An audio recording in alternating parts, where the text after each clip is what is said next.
While I'm on the business of Korea and going to the front, one little story about my wife and children as they came over on a boat.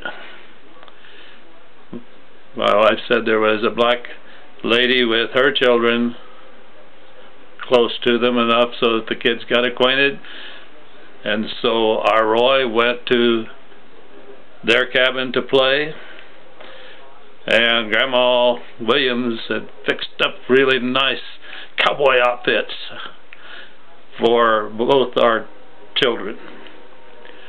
And anyway, Roy had his guns with him, and when he came back and Black Mama brought him to the door, he says to his mother, "Look, Mama, the black didn't come off on the gun." How embarrassing, and how much further evidence that there's been a little prejudice in the background. Hadn't been on the front very long, and really feeling bad because I had known that Donna and the kids would be on the water about the time that they sent us from Beppu over to Kojido and now up to the front. Didn't have any hope at all of being there to meet the boat. And after dark one evening, I was called to report to Captain Miller. He said, "Don't take time to pack anything but a pair of shorts. There's a jeep waiting."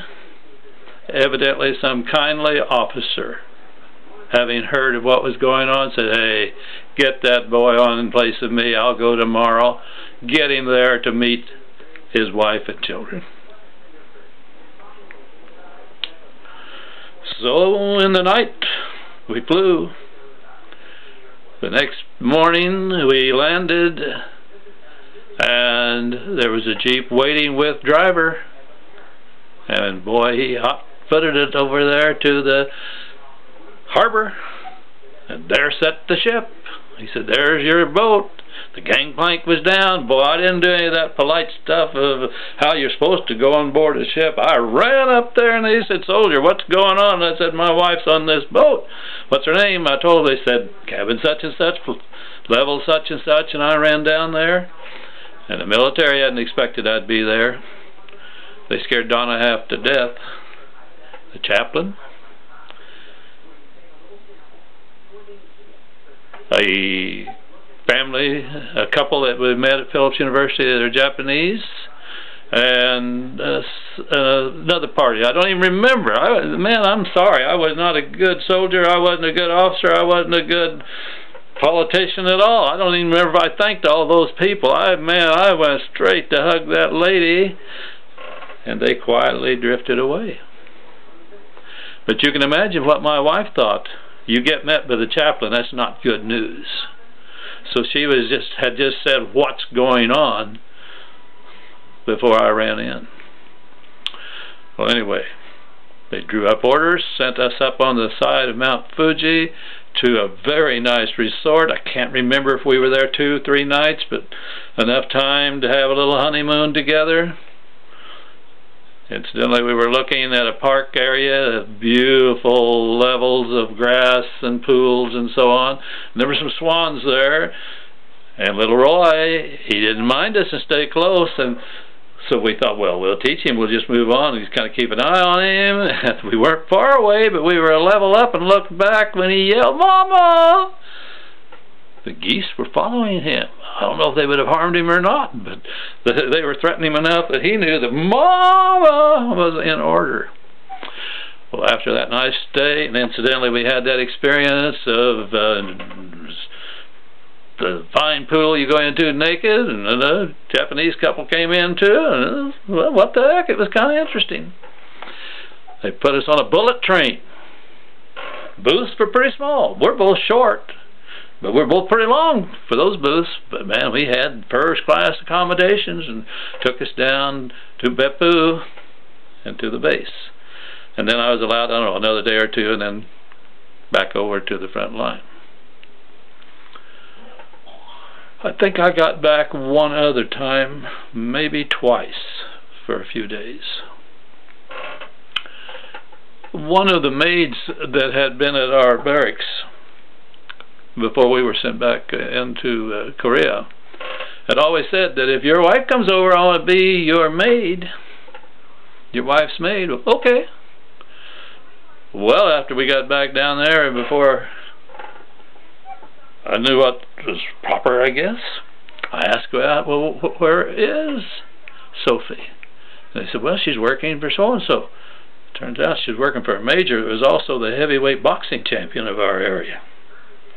But I promised her that she could be our maid, so I thought it was my duty to her to let her know, and actually I was wrong as could be. Boy, you're working for the major, you don't mess with that.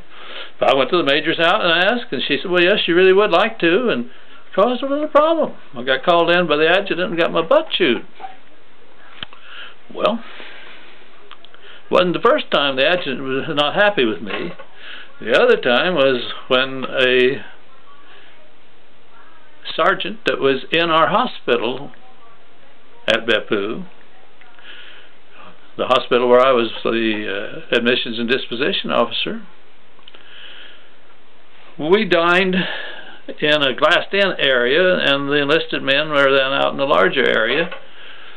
And on this particular day, a sergeant came into our dining area and approached one of the doctors and demanded something or other, and the doctor was very kind and said, Sergeant, go back to your room, and when I finish eating, I will come down. The guy wasn't satisfied, and he was persistent. So finally, someone asked, who is the AOD, the administrative officer of the day? You know, this is one of those things you're to take care of. That's me. Take this man back to his room. Well, even though he'd been persistent, he hadn't been bellicose, I didn't think. So I just stepped up, took him by the elbow, I think his left elbow, and said, let's go, Sarge. Boy, he turned around and takes a roundhouse swing at me. Well, I used to box a little. Geez, that was a piece of cake. I blocked him, I punched him, and down he went, over backwards. Well, when he got up, he wasn't any problem to take to his room. And he did me the biggest favor anybody could ever do with the enlisted men. My stock went up 100%. Holy cow! Did you see what he did? Got called down by the major because he wanted me to sign an official complaint against this man so they could court-martial him. And I said, no. The man had obviously been drinking. He was in pain. He never hurt me or anybody. I feel a little guilty that I struck him. He tried to strike an officer, sign the papers. I wouldn't do it. The adjutant and I just didn't really seem to be on the same page. Militarily, I'm sure he was on the right page. As a human being, as a Christian, I think I was on the right page.